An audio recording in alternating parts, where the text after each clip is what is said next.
6절 말씀부터 7절 말씀 우리 한 목소리로 같이 읽겠습니다. 시작. 그러므로 너희가 그리스도 예수를 주로 받았으니 그 안에서 행하되 그 안에 뿌리를 박으며 세움을 받아 교훈을 받은 대로 믿음에 굳게 서서 감사함을 넘치게 하라. 아멘. 미국의 어떤 목사님이 설교 초대를 받아 이제 그 설교할 장소로 가게 됐습니다. 가는 도중에 버스를 탔는데 어느 이렇게 뚱뚱하신 여자분이 아이를 5명 데리고 그 목사님 옆에 와서 앉더랍니다. 그런데 이 여자가 얼마나 무례한지 막무가내로 아이들을 꾸역꾸역 의자에 앉히는 바람에 목사님은 저 구석 한 구석에 찌그러지듯 그렇게 밀려나고 말았습니다. 마음에 불평이 일고요. 기분이 안 좋아졌는데 공교롭게도 그날 자신이 하려고 했던 설교 제목이 범사에 감사하라 였답니다. 그래서 고민에 빠졌습니다. 이럴 경우에는 뭐라고 감사해야 되나? 한참을 생각한 후에 이렇게 기도했대죠. 하나님, 옆에 이 여자가 내 여자가 아닌 것을 참으로 감사드립니다. 여러분, 우리의 1년은 어땠습니까? 매사에 하나님 앞에 감사하는 삶을 살려고 우리가 노력하며 그것이 우리 삶의 내용이었습니까? 우리 옆 사람 보면서 우리는 이렇게 한번 인사했으면 어떻겠습니까? 이렇게 멋진 당신과 함께 할 수 있었던 1년이 행복합니다. 어려운가요? 한번 해보시죠. 네.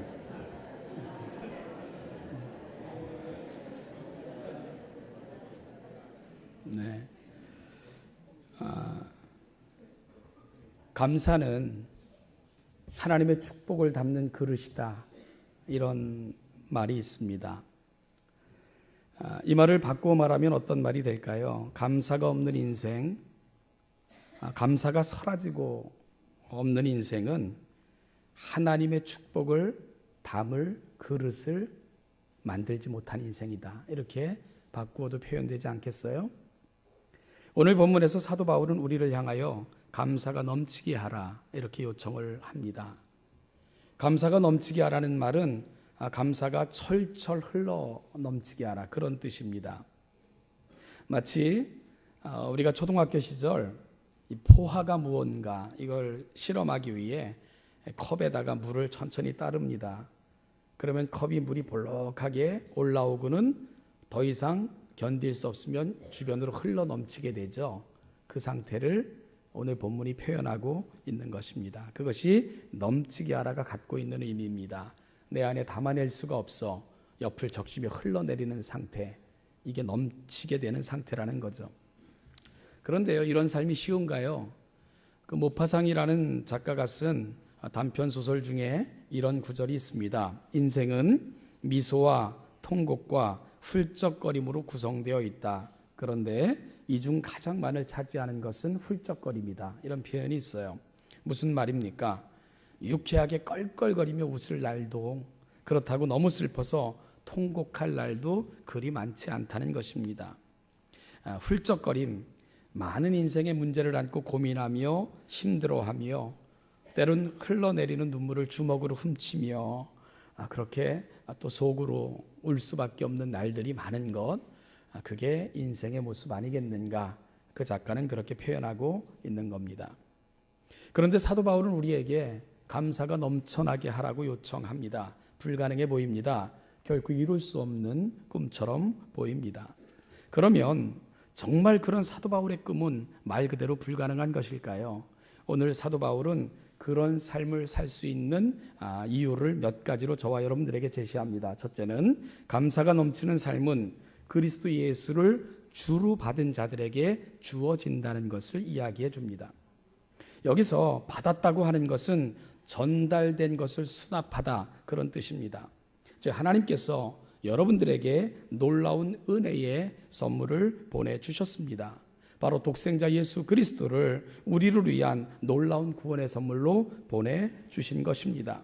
우리는 그 선물을 받았고 영접했고 이로 말미암아 영원한 저주에서 해방되어 반대로 영원한 구원에 참여한 자가 되었습니다. 이 모든 것이 하나님께서 우리에게 보내주신 은혜로 되어진 것입니다. 그러니 여러분, 우리가 예수 그리스도를 주로 받았다는 말보다 이 세상에 더한 은혜가 어디에 있겠습니까? 그래서 에베소서 1장에서도 사도 바울은 이 사실을 표현하려고 할 때 주체할 수 없는 감동이 몰려와서 찬송하리로다, 찬송하리로다, 끊임없이 그의 입에서 찬송이 터져나오는 것을 주체하지 못하는 모습을 확인하는 것도 바로 그런 이유입니다. 진정한 감사는 상황이 만드는 것이 아닙니다. 상황이 감사의 이유가 된다면, 내 형편과 처지가 감사의 조건이라면 우리는 진정한 감사를 경험하지 못합니다. 우리 삶의 환경은 끊임없이 바뀌고 또한 우리가 처해 있는 상황 역시 늘 유동적이기 때문입니다. 진정한 감사는 입에서 나오는 것이 아니라 영혼의 노래인 것이고 영혼의 찬양인 것입니다. 지극히 높은 곳에서는 하나님께 영광이요 땅에서는 기뻐하심을 입은 사람들 중에 평화로다. 이 땅에 독생자를 보내주시면서까지 인간을 사랑하시는 하나님의 놀라운 은혜를 보았을 때 천사들은 정말 주체할 수가 없는 감동을 안고 정말 형언할 수 없는 말로 그 놀라운 하나님을 송축합니다. 지극히 높은 곳에서는 하나님께 영광이요 땅에서 평화를 입은 너희들아, 정말 너희들이 복된 자들이구나. 그것이 바로 천사들이 불렀던 찬양이었습니다. 사랑하는 여러분, 우리가 이 찬양을 부를 수 있을 때 그것은 항구적인 감사의 이유가 되어주는 것입니다. 바로 우리가 이 찬양을 부를 때 우리는 상황이 어찌할 수 없는, 내 삶의 처지가 어찌할 수 없는 내 영혼의 찬양, 가슴 깊은 곳에서 터져나오는 그 감사의 진정한 조건을 갖게 되는 것입니다. 이 감사절을 통해 여러분의 삶과 여러분의 남은 인생 가운데도 넘쳐나시기를 주님의 이름으로 축복합니다. 둘째로, 우리가 그리스도 안에서 뿌리를 박으며 세움을 받을 때 진정한 감사가 시작된다고 사도 바울은 또한 알려주고 있습니다. 이런 말이 있습니다. 사과나무는 사과를 맺기 위해 노력하지 않는다. 왜냐하면 자신이 사과씨로 비롯된 사과나무이기에 그것만 있으면 사과가 열리기 때문이다. 성령의 열매도 그러하다. 성령 안에 있으면 성령의 열매가 저절로 맺혀지는 것이다. 중요한 것은 내 노력이 아니라 우리가 성령의 사람이 되는 것이다. 성령이 거룩한 씨앗이 되셔서 우리 안에 거하시면 저절로 그분의 열매를 맺어가시기 때문이다. 이런 얘기가 있어요. 이러한 사실을 사도 바울은 갈라디아 교회에 보내는 편지에서 육신에 속한 자와 영에 속한 자의 개념으로 설명을 합니다. 육신에 속한 자는 악한 자에게 속해 있다는 거죠. 여러분, 그로부터 진액을 공급받는다는 거예요. 그러면 악한 자의 열매를 맺어갈 수밖에 없습니다. 그래서 갈라디아서 5장 19절 이하에서 그 열매를 이렇게 설명합니다. 육신의 일은 분명하니 곧 음행과 더러운 것과 호색과 우상숭배와 주술과 원수 맺는 것과 분쟁과 시기와 분냄과 당 짓는 것과 분열함과 이단과 투기와 술취함과 방탕함과 또 그와 같은 것들이라. 전에 너희에게 경계한 것 같이 경계하노니 이런 일을 하는 자들은 하나님의 나라를 유업으로 받지 못할 것이요. 여러분, 이런 자들은 하나님의 나라를 유업으로 받지 못한다. 사도 바울이 경고합니다. 그들은 그런 열매를 맺었던 사람들과 함께 영원히 살게 될 것입니다. 그러나 하나님께 속해 있는 자들은 성령의 열매를 맺습니다. 그래서 갈라디아서 5장 22절 23절 말씀을 보니까 오직 성령의 열매는 사랑과 실학과 화평과 오래 참음과 자비와 양선과 충성과 온유와 절제니 이와 같은 것을 금지할 법이 없느니라.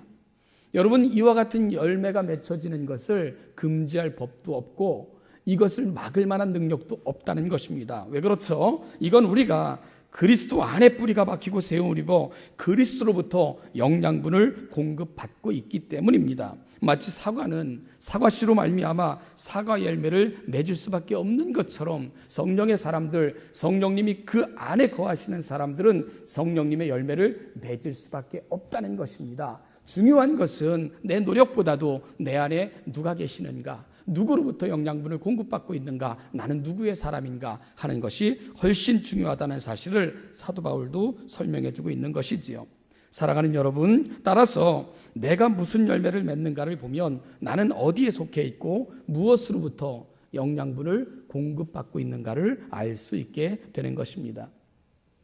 우리가 아까 그 광고에서도 그 첫 영상을 통해서 보았는데 감사절의 유래에 대해서는 이미 여러분들이 많이 들어서 알고 계실 것입니다. 신앙의 자유를 찾아서 아메리카 대륙을 찾았던 청교도들이 첫 해에 모진 그 겨울을 지낸 후에 그 이듬해 첫 수확을 거두었을 때 가장 먼저 하나님 앞에 드리며 감사를 표현했던 것을 감사절의 유래로 그렇게 생각하고 있지요. 그런데요, 여러분, 그들의 감사는 사실 추수되어진 곡식을 보고 시작된 감사가 결코 아니었습니다. 이미 영국을 떠나올 때부터 그들은 감사로 넘치는 생활을 하고 있었고요. 그들의 모든 항해와 함께했던 그 모든 그 항해 일지들을 이렇게 살펴보면 그들이 매 순간마다 얼마나 감사에 젖어 있는, 즉 사도 바울의 표현대로 감사가 흘러 넘쳐나는 인생들이었는가 하는 것을 그들의 일지를 통해 우리는 확인할 수 있습니다.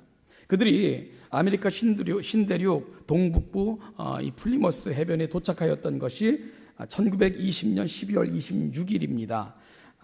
이때 그들은 모두 146명이 도착하게 되는데요. 이 메이플라워를 타고 신앙의 자유를 찾아 이제 막 이 아메리카에 도착한 이들은 이 시편 100편에 이르는 그 감사의 찬송을 외치면서 이 나무와 바위를 끌어안고 환희와 눈물로 하나님 앞에 드렸던 그 기도가 아주 생생하게 그렇게 전해져 내려오고 있습니다. 그 땅에 처음 내렸을 때에 바위를 끌어안고 어떤 사람은 나무를 끌어안고 서로를 끌어안고 이 일을 이루신 하나님께 감사하는 모습, 그것이 대륙의 첫 발을 내디뎠던 그들이 보여줬던 모습이었습니다. 여러분, 그들의 감사는 여기서 그치지 않습니다. 그들은 평탄한 중에 감사한 것이 아니었습니다. 그들이 타고 온 배는 180톤밖에 되지 않는 배였습니다. 그런 배로 이 대서양을 횡단한다는 것은 처음부터 무리였지요. 그러나 그들의 그 항해 일지를 보면 하나님, 이런 배라도 우리에게 주신 것 진심으로 감사합니다. 배에 처음 올랐을 때 그들은 감사함으로 항해를 시작했습니다. 그 배의 항해 속도는 시속 2마일밖에 되지 않는데요. 사람의 걸음 속도가 3마일이라고 하니까 이게 얼마나 느린 속도인 줄 알죠. 그래서 117일이나 걸려서 그들은 그 새로운 신대륙에 닿게 되는 겁니다. 그럼에도 불구하고 그들은 항해 주간에도 하나님, 이렇게라도 우리의 발걸음을 인도하시는 것 너무너무 감사합니다. 그들은 매일매일 하나님 앞에 배 안에서도 감사 예배를 드렸고 서로 위로하고 격려하면서 그 모진 배 안에서의 생활을 이겨냈던 것을 우리가 확인할 수 있게 됩니다. 그들은 항해 중에 2사람이 죽었지요. 그러나 그 중에 한 아이가 태어나게 됩니다. 따라서 그들은 그 사실 앞에서도 우리의 생명을 주관하시는 분 하나님이시지만 여전히 우리에게 새로운 생명을 주신 것 너무 감사합니다. 감사의 예배, 한 아이가 태어난 것을 바라보면서 너무 감격스럽게 예배하는 그들의 모습 역시 그들의 항해 일지에 기록되고 있습니다. 산더미 같은 파도에 휩쓸려서 여자들이 파도 속에 이렇게 말려 들어가는 사건도 2번 있었고요. 배가 파손되기도 하고 또 많은 사람들이 부상을 당하기도 했지만 그럼에도 불구하고 그들은 원망하지 않았습니다. 오히려 그럼에도 불구하고 하나님, 이 고난 가운데도 우리의 길을 가게 하신 것이 너무너무 감사합니다 하면서 그런 고난 가운데서도 그들은 서로를 격려하며 위로하며 용기를 북돋우며 그렇게 하나님 앞에 예배하고 감사하고 찬송했던 그런 기록들을 그들의 항해 일지를 보면 우리가 보게 됩니다.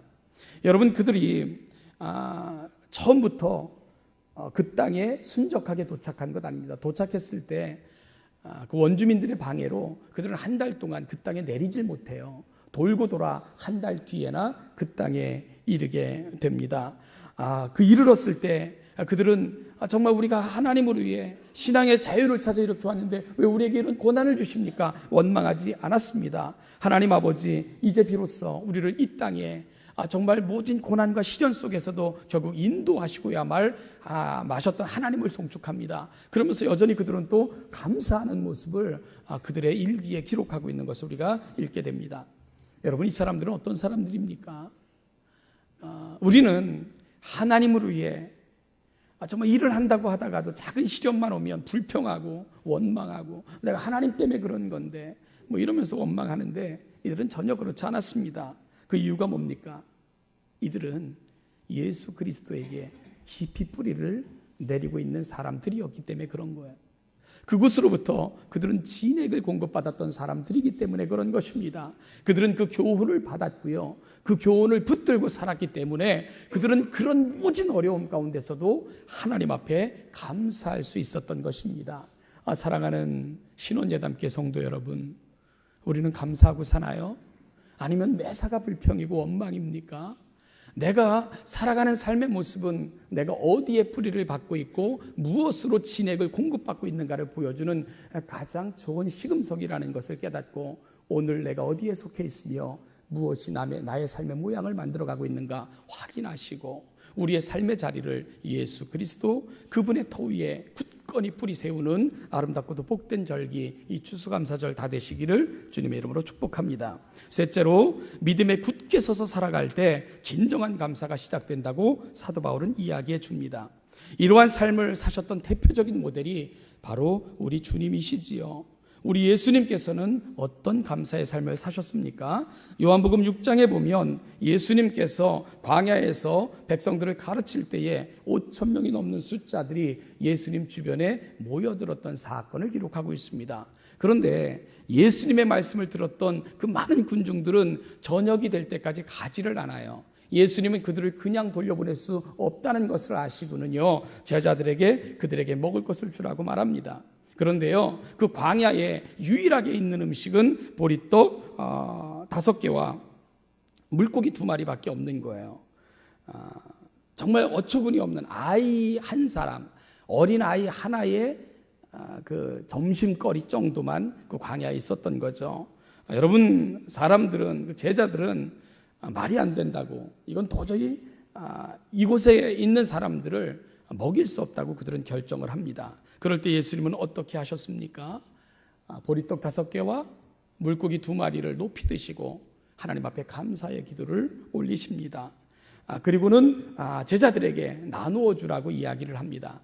여러분, 예수님의 감사의 기도는 이루어지고 난 이후의 기도가 아니라 이미 이루실 하나님을 기대하며 드렸던 미리 땡겨서 하는 감사였던 것을 우리가 확인할 수 있게 되는 거지요.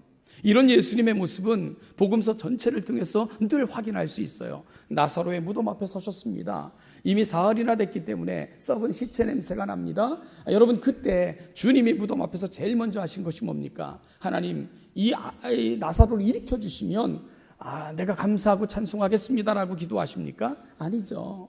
무덤 앞에 도착하셨을 때 여전히 썩어 냄새가 나는 시체의 모습으로 있는 나사로를 보시면서 하늘을 우러러 예수님은 감사의 기도를 올리고 있습니다. 하나님이 행하실 놀라운 일들로 인하여 찬송하고 감사합니다. 그것이 예수님이 보여주셨던 모습입니다.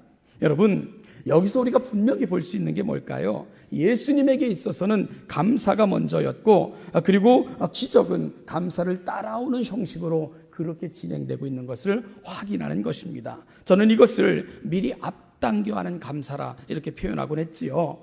여러분, 이것은 미리 김치국물부터 마시는 게 아니에요. 될지 모를지 그래도 되겠지 하면서 미리 감사하는 것이 아닙니다. 감사는 하나님을 우리 삶 속에 초청하는 사건입니다. 감사는 내가 하나님께 속해 있다는 것, 그 하나님을 신뢰한다는 것, 그 하나님이 이루실 일들을 기대한다는 것, 바로 영혼의 노래, 그것이 바로 감사라는 것을 예수님은 저와 여러분들에게 알게 하고 계신 거예요.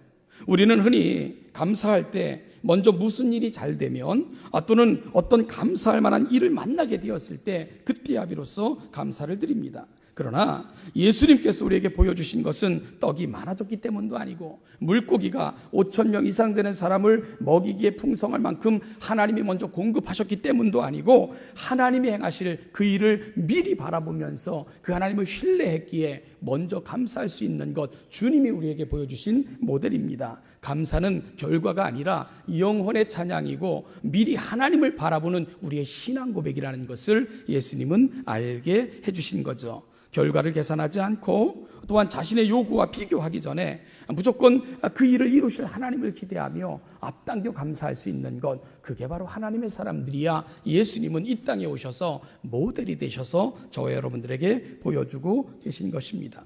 예수님의 감사는 무언가 내게 이루어졌기 때문이 아니라 하나님을 향한 깊은 영혼의 노래, 그 하나님을 바라보기에 실패하지 않는 사람들의 신앙, 그리고 그 하나님이 내 곁에 있다는 것의 확신, 그것이 바로 감사의 노래라는 것을 예수님은 보여주고 계신 것입니다.